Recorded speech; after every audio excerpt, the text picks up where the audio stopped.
Salute to NBA Nation on this Monday afternoon. Another edition of the NBA Report. CP the Franchise, Alex Rotaros on the ones and twos. On today's show, we're going to recap an action-packed weekend around the league, including a thrilling double overtime game between the Phoenix Suns and the Utah Jazz. Kevin Durant leading the Suns to a double OT victory. LeBron James and the Lakers getting revenge over his arch nemesis Dillon Brooks and the Houston Rockets. You got Chet Holmgren dominating the Dubs. We're going to talk about a big weekend for the Oklahoma City Thunder. That plus much, much more, man. So make sure you guys lock in, hit the like button, hit the share button, and subscribe to the channel. Another edition of the NBA Report, man. CP the Franchise, Alex Rotaros and the ones and twos. Al, how you feeling, man? I'm good, man. You know, nice weekend of basketball. I'm looking forward to what we got to talk about today. You know, we had a great discussion on Knicks Weekly yesterday over on KFTV. See that everyone has something to say about the whole Grimes and Dante fiasco. So loving the engagement there. But hey, I'm ready to talk about the NBA today, man. How are you feeling though? Yeah, doing good, man. Doing good. I was thoroughly entertained by this weekend's games, and let's start this thing off in Salt Lake City because you had the Suns and the Jazz. Game 2 of their mini series, and I'm telling you, man, I've been liking these little 2-game mini series that the NBA is set up on the schedule, trying to limit the travel time, and you get some adjustments in the second game. You get a bit more excitement in the second game when the losing team of the first game is not trying to lose again. So you had another tight one here in Utah. Obviously, the Suns without Bradley Beal, but Kevin Durant, man, KD being KD, 39 points, 10 assists, 8 rebounds in this thing. And you know what? Look, the Suns were executing down the stretch, but the Jazz would scrap. You had Lauri Markkanen with a nice scoop layup to bring this thing into overtime. Then in overtime, you thought the Suns were pulling ahead. Suns were up by at least 5 in the final 3 minutes. But here come the Utah Jazz once again chipping away. And it was Colin Sexton's effort that led the Jazz into double overtime. But from there, the Suns were able to pull away. And then on the last second shot by Lauri Markkanen, Kevin Durant, they called a block by Durant. Could have a little controversial. Some wanted a foul there.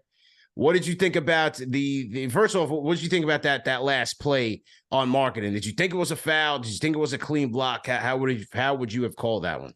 I thought it was a foul. I mean, if you're gonna call a foul, man, I mean, it seemed like they took a long time to make sure it was right.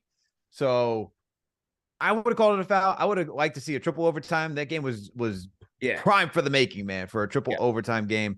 But maybe the refs were tired, man. Maybe they're like, you know what? Let's get out of here. Double overtime is enough.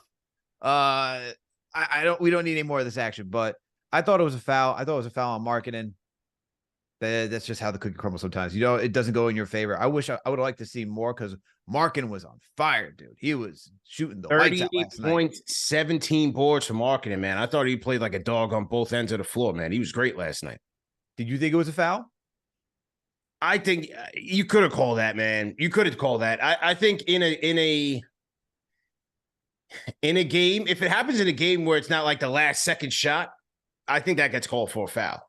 Yeah. Like, for example, like, why then do we make such a big deal about the landing path foul?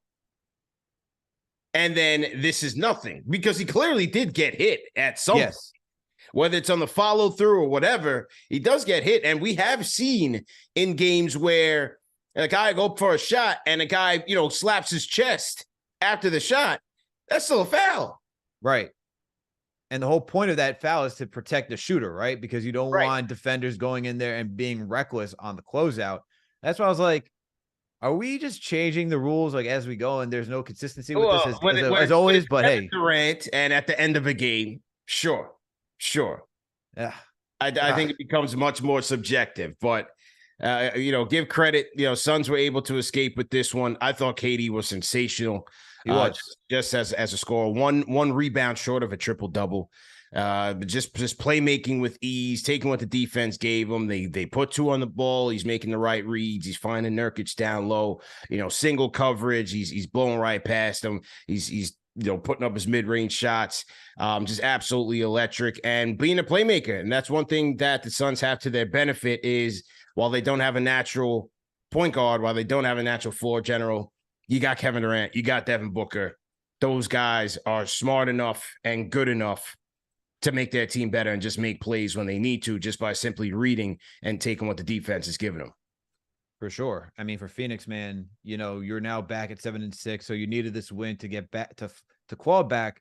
Yeah. In the Western Conference standings, that's very competitive. So for Phoenix, you got to be happy coming out of this game with a win. You beat the Utah Jazz in the mini series, as you call it.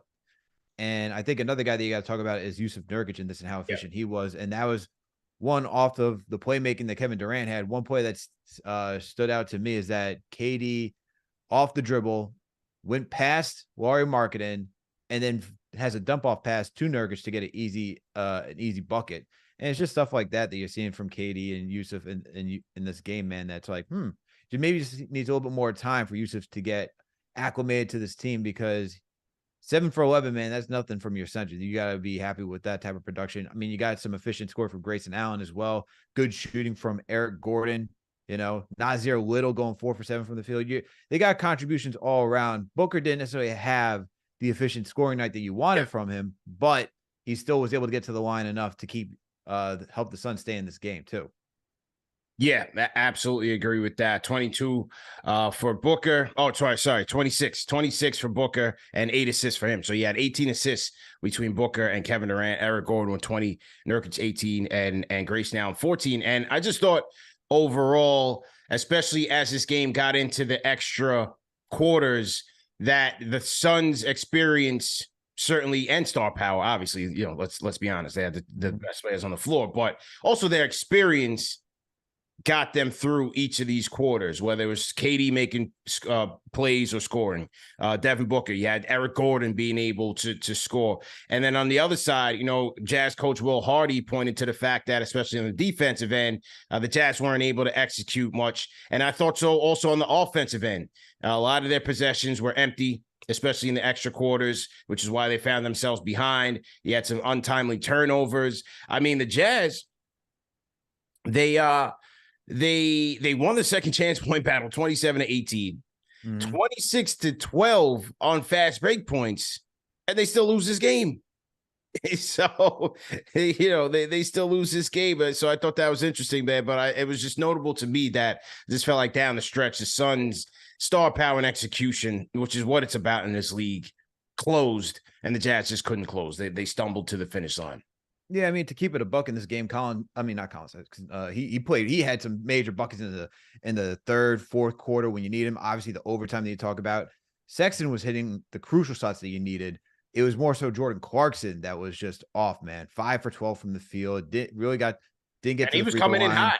Clarkson was coming in hot in this game. Yeah, but to only have 11 points. Oh, I'm sorry, not 11 points. Is this I was looking at the second half. Didn't switch it to all periods. My apologies, people. Jordan Clarkson not shooting efficiently, 8 for 23. That's the actual number. Yeah. Only got you 22 points for the entire night. Not an efficient game for him. He did get to the line, 5 for 7.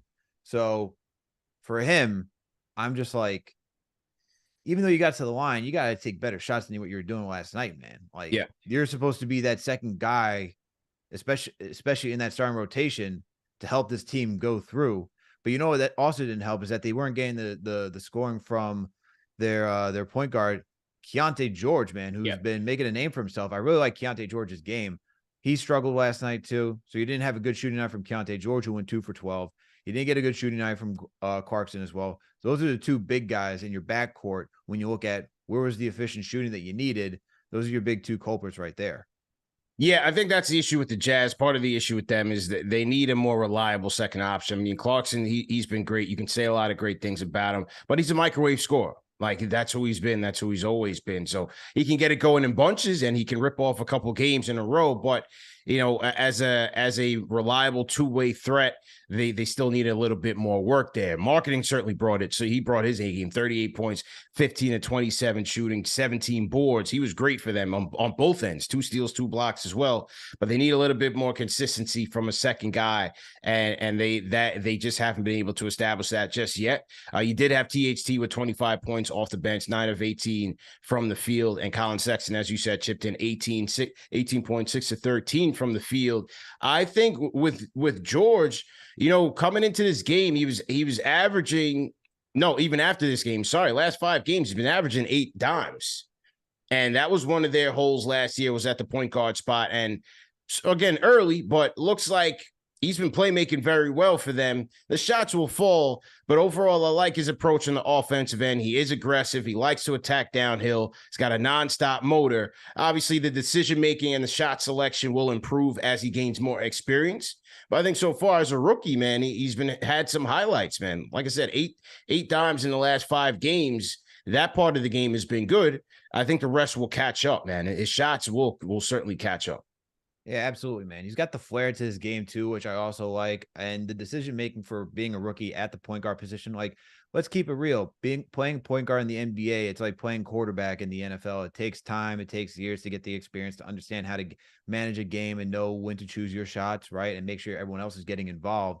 But for a young guy to come in and as a rookie and take the helm and do a pretty solid job, man. Like, I've been very impressed with what Keontae George has been doing. And you got to give kudos to Will Hardy for really empowering him to be a vocal leader and to just be a leader on the court as well. And so I'm looking forward to see how he's going to progress through the years. But if you're the Utah Jazz and if you're a fan of the Jazz as well, like, you got to be excited that you got a solid point guard in Keontae George for the way he's been playing off the rip. Yeah. No question about it. Salute to everybody in the chat once again. Hit the like button, hit the share button, subscribe to the channel, the NBA Report live and direct, coming to you live on this Monday, November 20th. CP the Franchise, Alex Rotaros on the 1s and 2s. So let's salute our people in the chat. Let's salute Gregory Weiner, Don Talento always in here. TM, what's good? Christopher Blake in here. We got our KFTV regulars. Shout out to Will Hooper. Salute, man. Everybody that's tapping in with us. Okay, next game, Al. Another exciting one on the Sunday docket. You had the Lakers. You had the Rockets. Rivalry renewed, and I like how this thing is brewing between LeBron and Dillon Brooks. I like the rivalry that's budding. You have the old guard and the Lakers against the young upstart Houston Rockets. I love this game, man. This thing had several back and forths, some big threes in the fourth quarter by LeBron James. You had a big 3 by Austin Reeves, but don't sleep on my guy. I've been telling you about my guy, Alperen Sengun, with a big man move over LeBron James in the post that would ultimately tie this game late in the fourth quarter.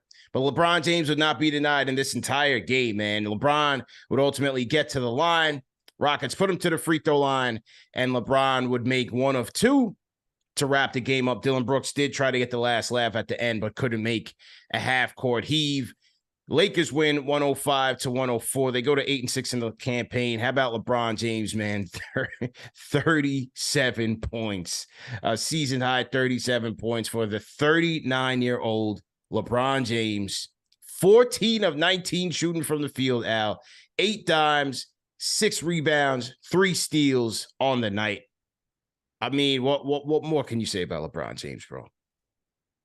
Dude, this is why he's an all great. This is why he's a first ballot Hall of Famer. This is why this is why they always put him in the conversation with Michael Jordan. However you feel about him, this is why he's always in the conversation. I mean, he is doing what we saw Tom Brady do, man. Go into the he's 39 years old and 39. He's still balling. Yo, like, what? This is insane. He is making sure that he's in shape, man. I mean, good God. And we're talking about 39 minutes, CP. 39 minutes. There is no rest for this man. He's playing almost all the minutes. But hey, efficient night for him, man. And there's, whether it's getting down to the lane, right? Driving and that jam that he had in the fourth quarter where it's knocking down threes. Yeah.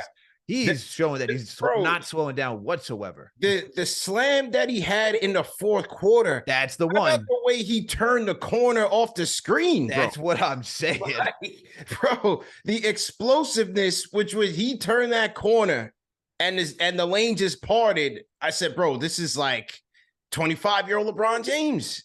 I mean, you would look at that and not even understand what year you were in or what year this player was in the NBA, because he just completely defies Father Time, logic, everything. Like, I don't care what the haters have to say. I'm not ready to give him the GOAT title. You know, it's hard for me to take that off of MJ, but you have to understand that this is unprecedented, and no one in the history of this game has played it at as high as a level as LeBron James is doing in year 20, whatever that he's in at 39 years old. This has never been done.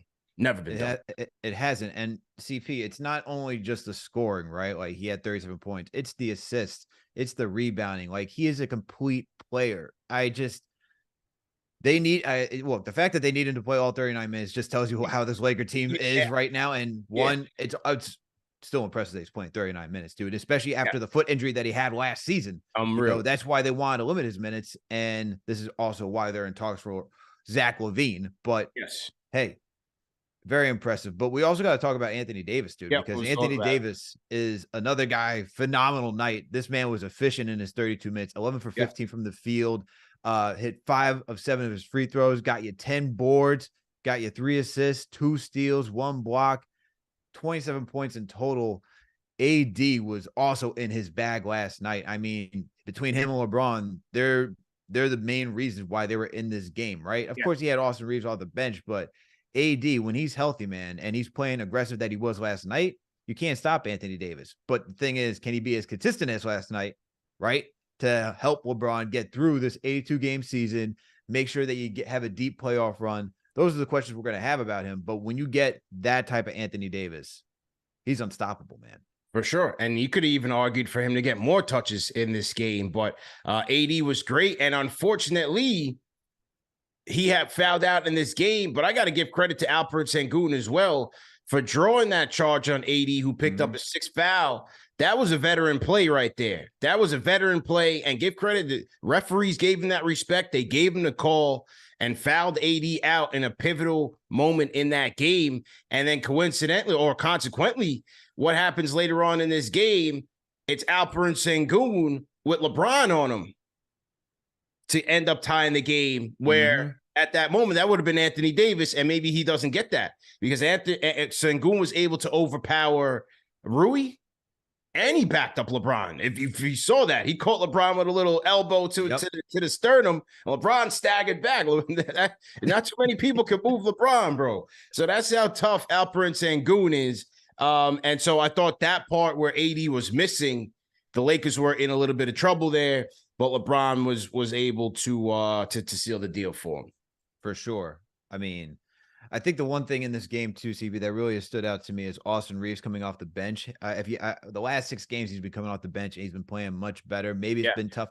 Sometimes it's tough for a guy to be in that starting rotation. And, you know, we talk about it when we cover the Knicks with RJ Barrett, and that even though he's had a strong start to this season for RJ, the second unit is really his, right? And that's how he really gets going. And that might be the same thing with Austin Reeves right now, where coming off the bench for him, like you're playing with Rui Hachimura, who's awesome off the bench, but when it's Austin Reeves, Rui, Christian Wood, like it's really then you're saying, hey, it's Reeves' unit to go and just go be yourself, right? Because when you're in a starting rotation with LeBron James and Anthony Davis, you're third on that pecking order.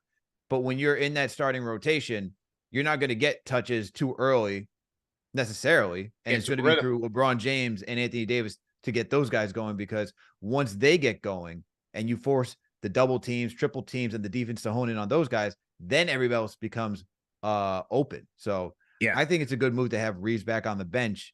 And guess who is in the starting rotation because of that? Hey, I was about to say, let's talk about your boy. Whoa. Yeah, that's your boy, man. No. That's all right. That's JD's boy, okay? That's all right. That's all right. Let's talk about your boy, Cam Reddish, a.k.a. his new nickname is going to be the Thief, because he led the NBA in steals in November, had another 3 last night, and... How many steals did he have last night, CP? 3. Wow. 3 steals. 3 steals last night for Cam. Hey, good job by him. It's... like I've been saying with Cam, if anybody could get him right, it's LeBron. Sometimes you got to humble yourself, man. And just understand you're not the guy. You got to play a role and be a star in that role. And you look at the Lakers, they don't just got Cam out there just going willy-nilly in the half court. Nah, stand in that corner, wait for LeBron to get you to pass, knock down the corner 3, which he's been doing at a better clip. He's getting the steals. He's getting them out in transition, using his length and his wingspan, playing defense, right? 3 and D. 3 and D. We don't need you out there doing your whirly dirlies in the lane. Whirly dirlies, he said. You know how Cam does, man, where he's trying to do way too much and the scoop underhand layup. does like 2 360s back to back and tries to like get an under scoop layup. Like, you got to relax. You know what I'm saying? They pulled the reins back a little bit. Just told him, relax, stand in the corner, play some defense. He's coming through for them, man. Give credit to Cam. He's playing well. Well, as you said, LeBron James is not going to have any of that, especially if he's in the starting rotation. There's even less of an opportunity for that to happen. You know? And look, sometimes you need to have more role players in a starting unit, as we're seeing for the Clippers, right? For the Lakers.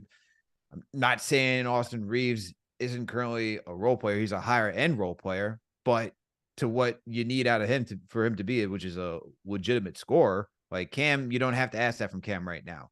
Played 39 minutes last night, and he did a good job playing 3 and D. I mean, his defense has just been really good in that starting rotation, man. Yeah, true. And I think part of it is too that you have LeBron James, Anthony Davis, Darvin Ham, like putting him in the right position to actually succeed. And I think maybe for Cam, who knows, man? Maybe he's finally realized, like, look, if I can't do it here, man, this is it. This is it. And maybe this is a launching pad for him to keep it going. So you never know. Also, I look at this game and I'm watching this game, and you look at the Lakers bench. I forgot Jared Vanderbilt played for the team. I'm looking on the bench. I see Gabe Vincent in street clothes. So, right, it'll be interesting to see how they get those guys back into the fold. For Vanderbilt, he's going to help the Lakers, obviously, on the defensive side of things, give them some more versatility defensively, can make them a little bit more athletic so they can match up with, these Rockets type of teams. So I want to see how he impacts them defensively. Gabe Vincent, who hadn't been shooting the 3 to start the season, let's see if he can get into a groove as he gets back healthy and the season progresses, because Lakers right now, one of the worst shooting teams in the league. So let's see, how Vincent improves those things. On the Rocket side of things, we talked about Sengun. I think this is eventually going to be his team. He's a beast. Wow.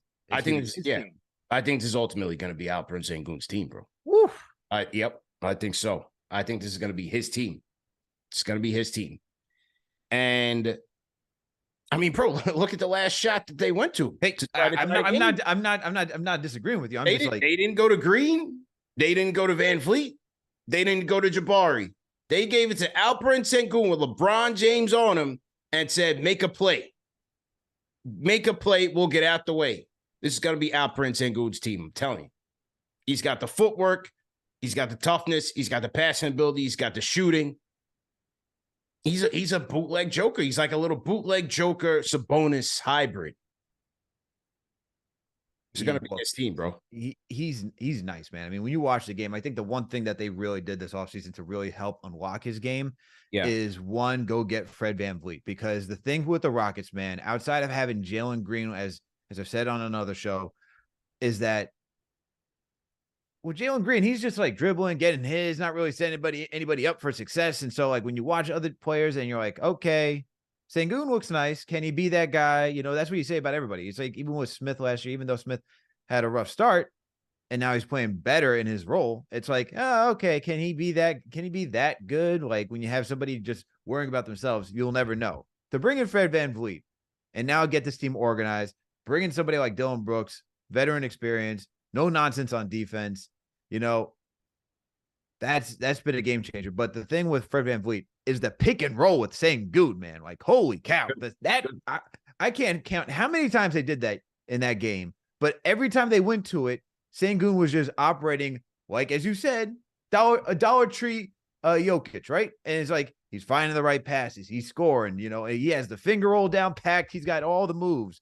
And I think having a guy like Fred VanVleet has really helped unlock Alperen Sengun, even though he can be his own creator in his own right.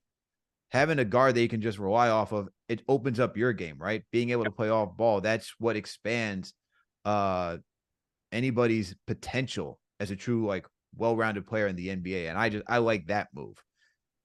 Yeah, absolutely, man. I thought the VanVleet pickup was big. He's not only unlocked Sengun, but also he's improved their half-court offense. Their half-court offense has improved up a tick because you got somebody that knows what they're doing. You know what I mean? That can get the team into their offense, control the tempo, get his own shot, know when it's a good shot versus when to play make for others. Just an adult in the room. And I thought VanVleet has been major for them. How about Dillon Brooks? Dillon Brooks still shooting 50% from three. 6 of 11 from three last night, Dillon Brooks. We're going to start putting respect on his name, man. You're going to have to, because he's giving them an edge on defense, which is an extension of the coach, and he's shooting the three at a lights-out clip. Is that going to be sustainable? Probably not, but I mean, even still, that is fantastic for him. And then you have guys like a Jeff Green. You know, you have guys like a Jeff Green that you can rotate in. He can hit the three. He can play defense for you, play multiple positions. I like where this Rockets team is headed, man. Good stuff by them. I mean, you know, tough loss, but good stuff. I'm looking forward. Tell you, it's a tough loss for the Rockets. It's a tough loss, but as you're saying, like, if you're a Rockets fan, you got to be happy. The job Ime Udoka has done so far. Yeah. Well, they're beating so far. Hey, they beat the Nuggets. Okay. They beat the Pelicans. They beat the Lakers earlier this year. They beat the Kings twice in that mini series, man. Like, this ain't no joke of a team that we're talking about here. Like, that's why when we did like our top 5 power rankings, that's why I had to put them in there, man, is because they're actually beating like known competition. And look, they got another game tonight against the Golden State Warriors. They're in Sacktown, and you're gonna not Sacktown. They're in the Bay Area, and we're gonna see them. We're gonna see what they could do if they beat the Warriors, man. And Steph's back. Like, that, it says a lot about that team, man. It says a lot about that team. Yeah, no question about it, man. No question about it. Let's see who else we want to talk about here. How about OKC? How about OKC, Al? Because OKC had a big weekend. On the Friday show, we talked about their win over the Dubs in the first game of their 2-game miniseries.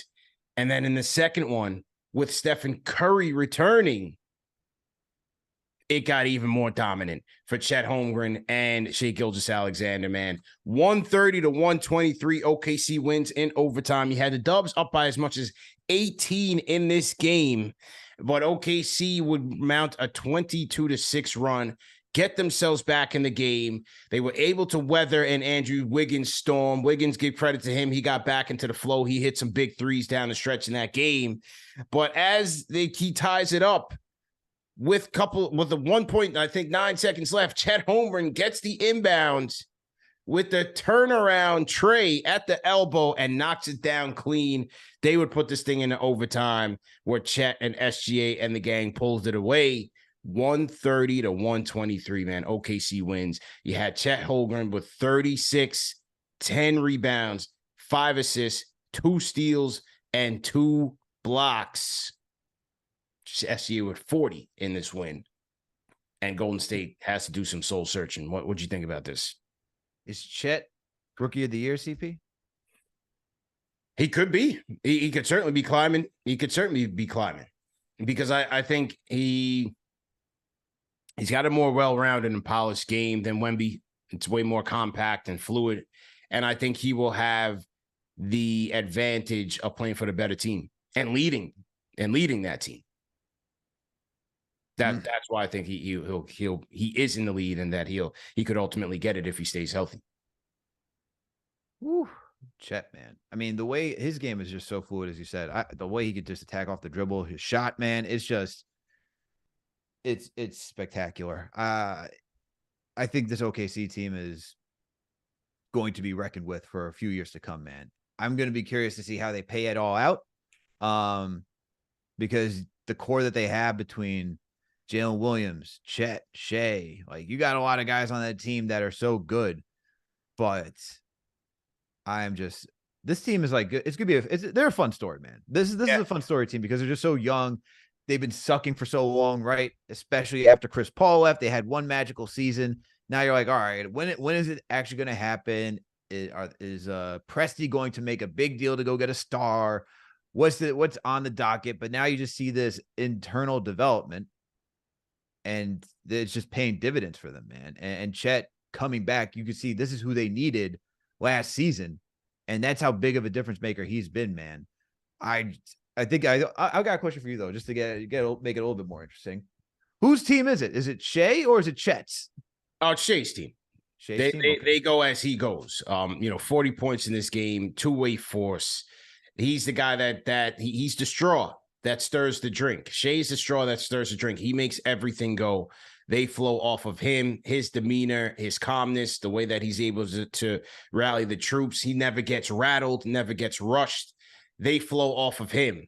So this is definitely Shea's team. But when you look at Chet, man, I mean, what can't he do? You look in this game, he's bringing the ball up. He's pushing the pace in transition. He's knocking down baseline jumpers. He's knocking down threes, putting the ball on the floor, crossing guys over. He's cutting baseline, playing in the dunker spot. Like, he's such a smart player, cerebral player. And then on the defensive end, he's becoming an elite shot blocker. And that's only going to continue to improve. And so, I mean, as a two-way threat, man, this is why I say he's going to be in the lead and ultimately win the Rookie of the Year award, because he right now his game is ahead, I think, of where Wemby's is, just in terms of being able to do this a bit more consistently. And then on top of the fact that OKC is going to make the playoffs outright, and he's going to be a big part of that should he stay healthy. I think he's going to get it. OKC is passing the play-in, CP, and you're saying they're going to make it outright. Yeah. Who are they knocking down? They're going to make it outright. Well, Memphis is not coming back. I don't think Memphis comes back. Yeah. They just lost Marcus Smart now, 3 to 5 weeks. John Moran comes back after game 25. I don't know. I don't think it's guaranteed. I was never really so high on Memphis, man. I always thought they were a hardworking, overachieving team with a good defense, but overall, like, I don't think they have anything that you really need to be concerned about, especially on the offensive end. I mean, Bane's a decent player, Ja is Ja, but I just don't think Memphis is really all that. And they're going to be in an uphill battle. They'll probably compete for playing, but I think they're going to be in for an uphill battle. Who else we got here? Clippers are at 4-7. Utah 4-9. Do I believe in Utah? No, not really. You got the Dubs at 6-8. I think they'll be ahead of them. I mean, OKC's in second right now. That's what I'm saying. Like, yeah, this is like, you're saying they're going to make it outright. Pelicans. I think they could be over the Pelicans. So I think they're going to make it outright. I think they make top 6. So and this is why I want to know who's getting knocked out, because you got the Clippers out of this right now, and you remove OKC. The Clippers were in this last year, and then Memphis is just without Ja. Right. Between the Clippers and Memphis, those two teams are like in a lot of trouble, in my opinion. Yes. But with OKC, are they a top 4 team? I think the Warriors, especially with their age and durability, I think they will be. I'm putting them at 6. Between 4 and 6. Them at 6. Between 4 and 6, I'm putting OKC at 4 and 6. Okay. I'm comfortable putting them there. I think Sacramento will continue to move up. I mean, look, there's not a lot between Minnesota at 1 and Lakers at 6. There's 2 games. The Rockets, Phoenix Suns, I mean, 2.5 games. Yeah. So you're going to have that parity like you did in previous years, but I just don't see. I think this OKC team is just they're balanced. They have shooting, they have defense, they have the point guard. Are they the most well-rounded team? No, because I got to put experience into that. Talent-wise, though. Because if you think about how every position's filled, it seems like every position was perfectly chosen and crafted with everyone else in mind, right? Like, if you're gonna include experience, then it's Denver, in my opinion, is the most well-rounded team. But then I'm looking at OKC and Minnesota, and they're right up there, man, with very well-rounded teams. Yeah, I would say so. I obviously, you got to give the champs the edge. Minnesota, for sure. You got to respect what they're doing. They got the Knicks tonight. They're going to face the Juggernaut tonight. We'll see how they play. And then, put OKC right there. But, I think they're top 6, man. I think they're top 6. So such a leap. It would be such a leap from last season. Sure. And then for OKC, I mean, for Golden State, good to see Wiggins play well. Wiggins played well in this game. Shot was coming around. He mentioned the fact that, he's not worried. He's been working on his jumper. He's been working on his game. He's been hustling, as he says. And Wiggins finished 12 and 19 from the field, 5 of 8 from downtown, 31 points for Wiggins. That would be great if he can come back to form and really give them a lift, because you're going to have to get Klay Thompson out of witness protection. You're going to have to put an APB out on him, because Klay was looking, especially in this game, Klay was looking pretty bad. I mean, it's early, but so far he's not looking so hot. And his offense is just dropped. Yeah. It is bad. And then I was gonna say, like, you get a good Wiggins game, but now you need Clay to get back into form if you're the Warriors. And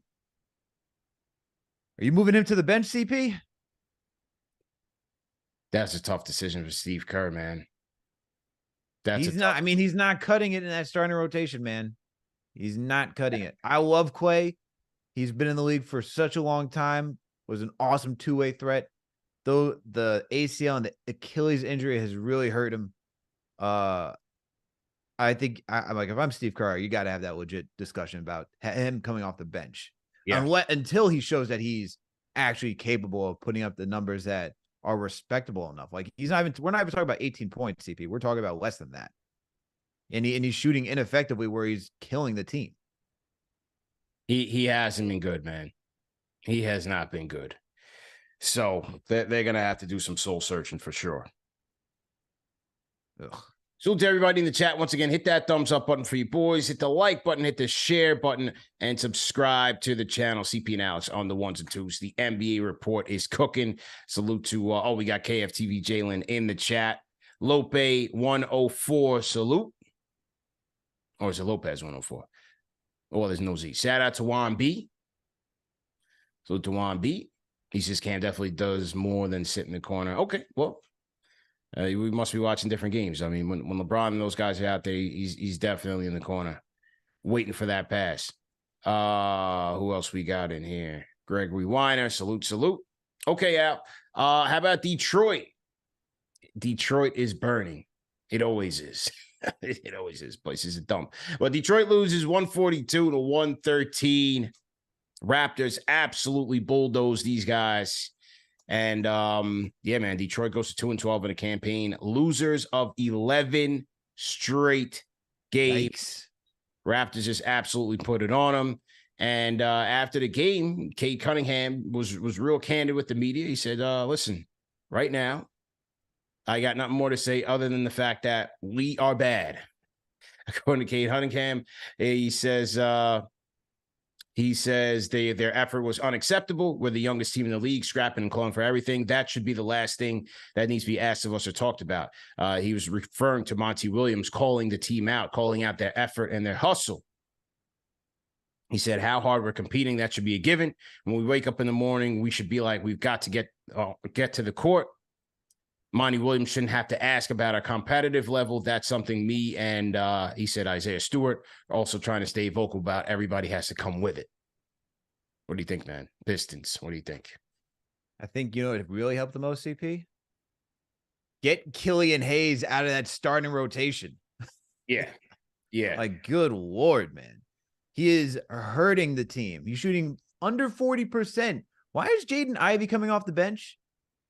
He's got a better shooting percentage than Killian Hayes. Why? It just doesn't make any sense, man. You drafted him top 4 last season, and now he's going to be off the bench. I know Monty is talking about having guys earn it. Like, that's been his big mantra, right? Even back in Phoenix. Yeah. Kevin Knox comes off the street and is getting more minutes. You know what I mean? He's getting 27 minutes per game while we're watching Ivy only get 21. Watching Killian Hayes out there not shooting the ball effectively, but yet he's getting more minutes. What are we doing over here, man? Like, just cut the Hayes experiment. Let Ivy be out there. Put the ball back in Cade Cunningham's hand and get more explosive in that unit.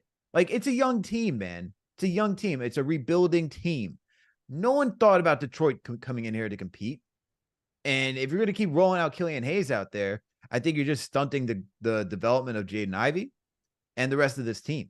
Yeah, I mean, well, Hayes stinks, and I think that's part of the problem. He didn't play yesterday against the Raptors, but part of the problem, I think they got a lot of problems. Number one, injuries, right? They got a lot of players out right now. You got Joe Harris is out. You got Hayes out. You got Bogdanovich out. Duren is out. So they got a lot of injuries, but even at full strength, are you expecting the Detroit Pistons to be competitive this year? Probably not, because I just don't see number one, overall talent. Cade is good. You have Duren who's showing some things. The Cade Ivy experiment, you haven't gotten a chance to really see it through just yet because they've been really slow with Ivy. They're complaining about his lack of defense. They think Hayes has been shooting the ball better, but not as of late. So they're definitely in a situation where they don't have a lot of top-end talent. And also, we just got finished talking about the Rockets. The Pistons don't have winners. They need winners in that locker room, winners in that rotation. It's cool that Cade and Isaiah Stewart are trying to take on the leadership role as young players. That's great. That's very commendable. But they need guys in that locker room that you can actually believe. Not Joe Harris, not Bogdanovich, not even my guy Alec Burks. Like, you need a guy that you can go in there and believe when he's talking, when he's preaching how to practice, how to play, how to win, that you could actually follow. We talked about the Rockets. They brought in Van Fleet. They brought in Jeff Green. These guys are champions. They've been there and they can play at the same time. So they've gotten the kids in order. And so look at where the Rockets are going right now. And look at where the Pistons are going right now. Like, Troy Weaver hasn't done a good job of fortifying Cade, number one, with shooters, with more talent, and with veterans that know how to win. You need those type of guys to fortify your locker room with, to help your young players get better. And my guy Burks has been balling. That's nothing to get about my guy Burks. He's been balling. But you need, it's like that what Van Fleet has brought to the Rockets, or Jeff Green has brought to the Rockets, Dylan Brooks to the Rockets. Like, you need those guys to really shore things up. Right now, Detroit they still play and they still act like a young team because they are. And where are you going to put that veteran experience, CP? You said where? Where? Because you got Cade Cunningham. You want to see him get better. He didn't play last season. You want to make sure that he's going to start and develop his game. You got Jaden Ivey, who you drafted number 4 last year. So you're expecting he's going to be a starter at some point as well. You got Jalen Duren, right? I know he didn't play last night, but you still have him who you want to, who's going to be your starting center. Yeah. Okay. And they've had Isaiah Stewart as that power forward. And if you're thinking about Cade Cunningham and Isaiah Stewart being the leadership guys, that leaves a small forward position. And you're going to have Thompson. You want Thompson out there. Yeah. So then where are you putting all of those guys unless someone's going to say, hey, one of you guys is going to have to come off the bench? Hey, just like his twin brother's doing with the Rockets right now, Asar Thompson can come off the bench. You need a wing. Go get a wing that has won before. The Pacers went out. They threw the bag at Bruce Brown. Rockets went out. They threw the bag at Van Fleet. Overpaid probably, but they felt like it was necessary. Those are necessary pieces to help a young team mature and take the next step. Van Fleet and Brooks and Green, they transformed the Rockets. And I don't mean transform like, oh, they turned them into a championship contender. No, I mean transform in terms of getting them from out of that like mediocrity of the bottom of the league, festering in the bottom. This is what the Detroit Pistons do every year. They just fester in the bottom and they just churn and go nowhere. Young players in, young players out, and it's the same cycle. They need something like that. You can bring a Saw Thompson off the bench slowly. Bring in a veteran piece to help shore things up. That's just an example. I think, and maybe for this season, maybe it's kind of like the Orlando Magic because they're in that same boat too, right? And with them, they're like talent acquisition mode. Let's see what sticks. Outside of Franz and Paolo for that team, you're trying to figure out who else is going to be around for there. I think for this team, there's not necessarily, I think you have that question, but also it's much more difficult when you've drafted these guys with such high picks. And then you're like, we have to evaluate these guys from the get-go to see who actually sticks. I think this is a difficult job for Monty Williams, man. I'm not going to lie, because it's a lot of young guys. It's the blind leading the blind. And for Detroit, it could be, we're not going to add any veterans right now because why should we want to compete? Because if we're adding veterans, that means we're stating that somebody's either not ready or not part of the core. So I think this is just a trial by fire to see who's got the talent enough to put this team in a positive light, right? And then from there, you could say, okay, that's one player that we got right there. Maybe it's Cade, right? I know they want to invest in Cade. That's the guy that they like right now. So maybe it's Cade, and then you have Jalen Duren, who's been showing out in the beginning of the season. Things quieted down a little bit after his monster performances, but if those are your two guys, then it's like then you got to figure out everybody else that's going to fit in. I think for Detroit right now, they're in the same boat as Orlando, where it's like after this season they're got to make some big decisions. If not this season for Detroit, definitely the season after. But you don't want to be part of that losing for too long, because then the young guys that you have on this roster, they start to feel defeated. What are they looking forward to? Then they start to lose faith in the organization. So Detroit's got to think.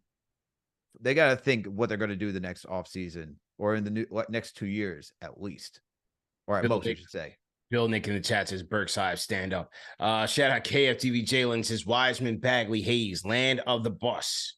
That's right. You got Wiseman in there. What's Wiseman doing? He's washed. He's about to be. You better learn Chinese, buddy. Like the kids say, right? Oof. Bagley, Hayes. I mean, you look at that 2020 draft when it was said that Troy Weaver, he's wheeling and dealing. He's trying to expedite this rebuild for the for the Pistons, right? They go out, they get Killian Hayes. They get Isaiah Stewart. They make moves, trades, go get Sadiq Bey, and then they get Saban Lee in that draft. All four of those guys they got, and this is how you know this is how you know the draft is it's just not an exact science. Skipped over Maxey.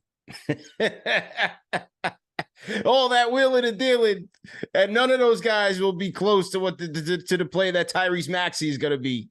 But that's just it with the draft, man. It's or even Halliburton, man. Or even Halliburton. It's just not. It's not an exact science. But these are the moves. Like if you don't hit it right, you're gonna be stuck. You're gonna be stuck, man. You're gonna be stuck, and that's kind of why when your teams like the Pistons, the Magic, this is where it's like, what is the Magic gonna do with all their guards? You just draft talent, man. If you think someone's good, you just go take them, and which is for the Hornets, like Brandon Miller is shown to be good. But that's why the whole question is like, do you know what LaMelo Ball is yet? You've had you had that conversation out there. It's like, can LaMelo be that guy to lead you? Why not just go get Scoot because he's so talented? Right now, if you're the Hornets, who are also stinking it up, you just go out there and add talent, man. You don't even worry about fit yet because you're not in a position where you're thinking about fit. That's exactly right. Salute to everybody in the chat. Once again, hit that thumbs up on Free Boy. Salute to my 2 cents in here. So we got KFTV Nation in here, heavy. Another edition of the NBA Report. CP and Alex on the 1s and 2s. Next topic, Al, we got to talk about here. LaMelo Ball. Did you hear about this situation with LaMelo Ball? So yes, sir. If you guys have been watching LaMelo Ball over the past couple of games, and those of you that are Knicks fans that have seen the Knicks play the Charlotte Hornets twice in the past week, you see LaMelo Ball with like a white tape around his neck. And according to news reports, according to Woj, LaMelo's got a tattoo on his neck that says LF, right? Now, LF, number one, is short for La France, which is his middle name, but it's also now his clothing brand. And according to Woj, the NBA is requiring LaMelo to cover the tattoo below his left ear that the league insists violates rules against exposing commercial logos on players' bodies, a policy that sources close to Ball contend has been infrequently enforced. Ball has the initials LF tattooed on his body. As I said, they've had conversations. The NBA and Ball's camp have had conversations over the past several weeks regarding the tattoo, and Ball began to cover it up since last Tuesday against Miami to avoid league fines. In a statement to the ESPN, NBA spokesman says, per the collective bargaining agreement, players are prohibited from displaying commercial logos and corporate insignia on their body or in their hair during games. We try to enforce the rule reasonably in accordance with its purpose and taking into account players' efforts to express themselves in a non-commercial manner. But LaMelo's neck tattoo is obvious violation of the rule, and accordingly, he was required to cover it up. What do you think, bro? Makes sense. I have mixed feelings about this, but it makes sense when you're looking at the NBA and organization, right? They have media deals, brand deals with other organizations, right? And to have a commercial logo through the NBA when there's other competing interests, you don't want someone else's brand to outshine someone else's brand. That's what the NBA is thinking from a business standpoint. Where I'm conflicted is that and I know what the response would be to this. He is look, I believe that you should start your own business, do all those things. It's his body. If he wants to tattoo everything and like want to show off his brand and promote his brand, he should have that capability of doing so, right? And for him, who brings in revenue, all the highlights, especially for the younger generation, like when you go to YouTube, who are you searching up? Lamelo Ball, because he's that flashy of a player, right? And I think if he's bringing that much attention to you, which helps the NBA, should be okay to go like to promote your brand. In my opinion, like that's how I feel about it. I understand like the organizational standpoint of like contractually obligated. And I know that some could say, well, because of his talent, he gets paid handsomely through the NBA too. So because of how much eyes he brings to the league, he's getting compensated for it. At the end of the day, you never know how long you're going to be in the NBA. You never know how long anything lasts. So that's why I'm like, he should be able to promote his business, but I totally understand through the contractual obligations, just from a legal standpoint, why he can't. If I were LaMelo Ball, though, this is what I would have done. I would have done what Jaylen Brown did for his brand Juice, which if you haven't seen Jaylen Brown's brand and being out here in Boston, they even promoted, I think, on an NBA channel once, like it's 7, but it forms into a J. So it's Juice. That's his nonprofit brand for selling apparel and clothing. And what he did was work with one of the league sponsors, Legal Zoom, to make sure that they got that through a commercial, because he talked about how he used their website to open up and operating a business and all the paperwork you got to go through. And that's one way he was able to promote his brand. And look, the brand still promotes it. You go to Summer League, they do a lot of things with Jaylen Brown's brand. So I'm like, if you're LaMelo Ball, that's something where you should think of like, okay, if I can't get it on if I can't like self-promote my brand on my neck, what league partner could help me promote my brand? I think that's another way he should go about that. Yeah, you know what he should do? He should partner with Mr. Beast. Partner with Mr. Beast. Mr. Beast, the first YouTuber to get a brand deal with a sports team on the Charlotte Hornets, right? That would do, if LaMelo and Mr. Beast collabed on a video with the millions of fans that they both have, and let's say LaMelo did a La France collab with Mr. Beast's Feastables, that would be box office. You got it right there. You got it right there. 2 Gen Z people with sizable brands, millions of people, collab. Boom. La France clothing off the shelf, sold out, off the record books. LeVar would be singing to the heavens with how good that would be. So I think that would make sense. But I also I don't like it. I don't like it.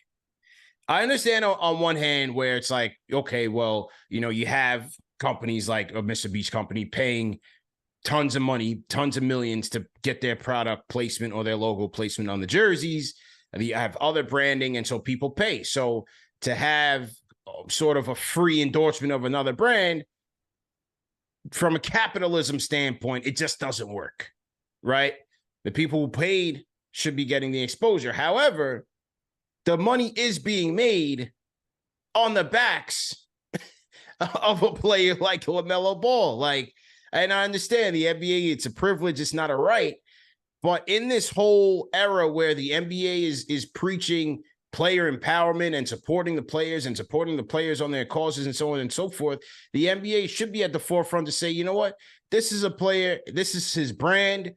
This is his way of extending his generational wealth. He's trying to build extended revenue streams for his family outside of basketball. They should make an exception for that. I think they should make an exception for that. Because at the end of the day, you've already brought attention to the situation.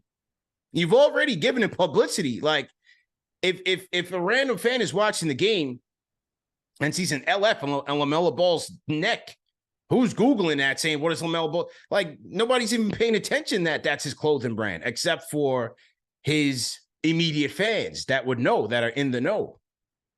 But now that you made it national news, now everybody knows. So what's the point? And that's the thing. Like, I don't know. Did you know about his clothing brand before that whole fiasco? Because I would, if I saw the tattoo. I don't know. I don't keep up with the TikTok things. I don't know. But if I saw the tattoo, I wouldn't have made any connection like, oh, that's his clothing brand. It's just, to me, it's just a new tattoo that he wanted to place under his ear. And like, I'm not thinking twice about it. But now, as you said, you help promote it. I just believe, man, like, look, the players are helping. They're the product. Right. Like, you don't have any of these brand deals that you have, any of these sponsorships without the players. If you're telling me that you're upset that a player is going to be making money without having the proper channels Yeah. through the NBA to promote it, like, really? Like, that's what we're stopping now.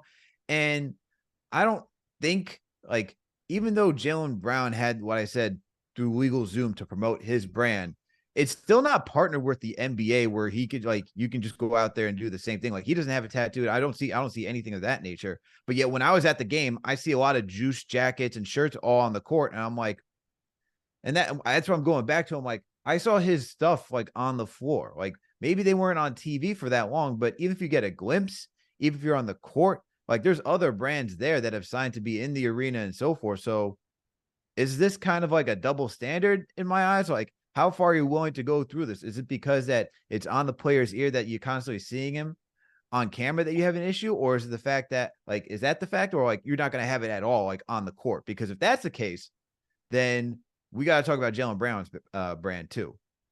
Yeah. Yeah. Very interesting, man. But to me, I just felt like they brought more attention to it by trying to limit it from doing it. And so that kind of defeats the whole purpose. But hey, we'll see. But like I said, look out for that Lamelo Mr. Beast collab. If it comes out, you guys are going to come back and give me credit. Old man like me predicting the trends that the young whippersnappers are up to. The Lamelo Mr. Beast collab is coming to a YouTube channel near you. Or are you going to ask for some money, CP, for giving the idea out there if it happens after the fact? Yeah, man. Yeah, I'm going to go to Mr. Beast people. Matter of fact, I know exactly who his management team is. I'm going to them and be like, cut the check. I'm going to send them this clip. I'm going to have TM and them send them this clip, timestamp and everything. I gave you guys the idea, and that's it. Oh, my goodness gracious. There we go. I better be executive producer of this content. Executive producer. Yeah. Oh, my God. I can only imagine you producing for Gen Z now. Exactly. The young say this, the young whippersnappers are going to like this.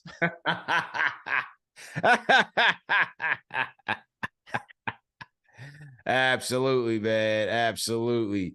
All right, man. Great show. Great show, Al. Great show. All the mods. Great show to the producers, man. Shout out to Gamma. Shout out to Tyler for putting the show together. Al, we got a doubleheader tonight. We got KFTV tonight. Knicks versus Timberwolves. What are you thinking about that game tonight, man? What do you think, man? Look, this is the measuring stick for the New York Knicks, man. Yeah. Wolves are on a tear. They've beaten some top competition. You know, for the Knicks, we're still waiting for them to beat somebody in the upper echelon of the league, right? Yep. Like we've beaten up on the Hornets, the Wizards, the Hawks. Like, that's all cool and dandy. Clippers are on at the bottom as well too. But we need that top team, man, to certify where the Knicks are. And I hope it's tonight against the Wolves. How are you feeling about it? It's going to be a very tough matchup. Very tough matchup. I'm concerned about how we match up against this Wolves defense. They have a lot of size. They have a lot of length. They have athleticism with Ant-Man and Jaden McDaniels. You got Slow-Mo off the bench. You got Rudy Gobert, Karl Anthony Towns playing very well. So I'm very interested to see the matchups. You know, is it going to be RJ on Edwards? Is it going to be are they going to put McDaniels on Brunson, which will make things very interesting? You got the Mitchell Robinson, Rudy Gobert matchup. So very interesting to see how they handle that Wolves defense. And then on the other side, who are they going to put to try to check Ant-Man? Who's going to slow down Ant-Man? Can they keep Gobert off of the glass? Gobert's impact on the Knicks in terms of their forays into the paint. Will they be intimidated? Will they maintain their aggressiveness? Can the Knicks maintain their prowess, their efficiency from three? We'll have to see that as well. So lots to look at, but make sure you guys join us on youtube.com/KnicksFanTV to tap in. We'll have play-by-play live. We'll be doing our play-by-play and watch along with CK2K and then KFTV postgame live with CP and Alex as we break it all down, highlights, analysis, and caller reactions. Wednesday's episode of the NBA Report, our guy Andrew Salop, aka 1-2 Combo, will join us this Wednesday and each Wednesday going forward. And starting Wednesday, this show will be presented by Prize Picks. That's right, man. We are back with Prize Picks, this time on the NBA Report. Looking forward to that. So we're going to be doing our picks of the day, each show, and keeping it forward, man. So Prize Picks and the NBA Report, we are back. Looking forward to that one, man. Looking forward to that one. Yeah, man, that should be fun. Can't wait to get back into the Prize Picks action. The CK get the 4-0 tonight, man. Is he, because he's CK3? He's CK3-0 right now. That's right. That's right. Hopefully he brings us some luck, man. So we'll get back on that part. But yeah, good. I was gonna say it's been against two bad teams, because as some people like to point out, but if he gets it, if they win against the Wolves tonight and CK's hosting, I think you got to talk about CK hosting every play-by-play for every single game here on out. I might have to put him on full time. Remember that these shows are available in audio podcast format. No reason to miss it. Also, make sure that you guys follow us on social media. You can see our handles right there in our windows. And have a great day, man. Great show. And we'll see you guys on Wednesday. Peace.